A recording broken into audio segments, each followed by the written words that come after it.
Es ist eine BBC-Produktion, ein toller Film über eine Mannenfreundschaft, wie man sie nicht jeden Tag sieht. Der Film spielt in der Biker-Szene.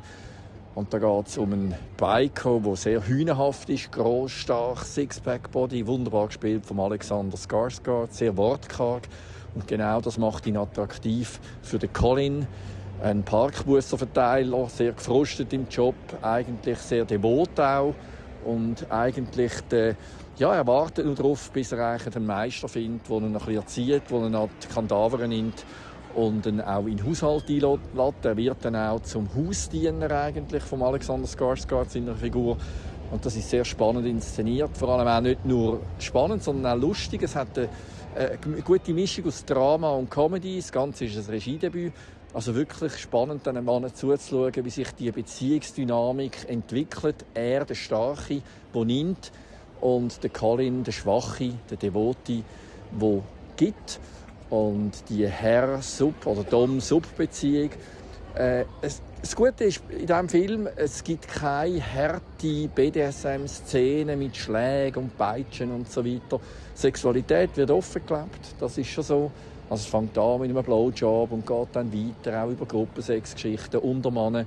Und das ist spannend zum Zuschauen. Wie erweitert sicher den Horizont. Und ich denke, es ist ein Film, wo ich längst nicht nur Gay-Männer oder Männer generell, sondern auch Hetero-Männer oder auch Pärchen würde empfehlen oder auch Frauen, die mal sehen, wie Männer Sex haben. Ist wirklich sehr direkt, ist das zu sehen. Das Ganze ist aber gleich noch sehr mainstreamig. Es hat immer wieder befreienden Humor und das ist spannend. Es hat auch Dramatik. Die Mutter von Colin, die findet es zum Beispiel ganz schlimm, was für eine Entwicklung ihr Sohn einnimmt, also die devote Rolle. Und es gibt dann eine lustige Szene, wo es zu einem Dinner kommt und dort gibt es eigentlich eine offene Aussprache, obwohl ja der Alexander Skarsgård in seiner Rolle sehr wortkarg ist. Aber das ist sicher eine Szene, die bleibt. Ich denke, das ist wirklich ein Film, ein kleines Filmjuwel, wie man es nicht jeden Tag sieht, eine kleine Entdeckung. Ein toller Film über eine Mannenfreundschaft. Der eine dominant, der andere eher devot.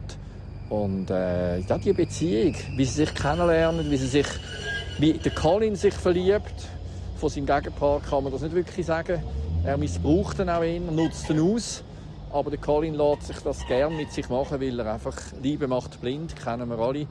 Und das ist eine spannende Dynamik, die sich da entwickelt. Also ungemein gutes Kino.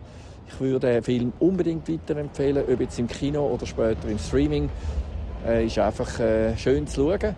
Und längst nicht für Homos, sondern auch für Heteros ideal. Pillion heisst in der Biker-Szene offenbar, so heisst der Mitfahrer. Also der hinten mitfährt. Bei den Frauen sagt man ja eher Sozia, soviel ich weiss. Aber Pillion ist eigentlich der Beifahrer. Und im BDSM-Kontext ist eigentlich der Pillion so ein bisschen der Devote, der Diener. Und das muss man vielleicht noch wissen, darum der ein bisschen spezielle Titel. Es gibt eine Buchvorlage, die heisst anders, aber wir reden jetzt über den Film und ich denke, der Film steht für sich allein. Also eine klare Empfehlung. Viel Spass im Kino, wirklich ein kleiner Geheimtipp. Pillion läuft jetzt in den Schweizer Kinos. Ciao zusammen.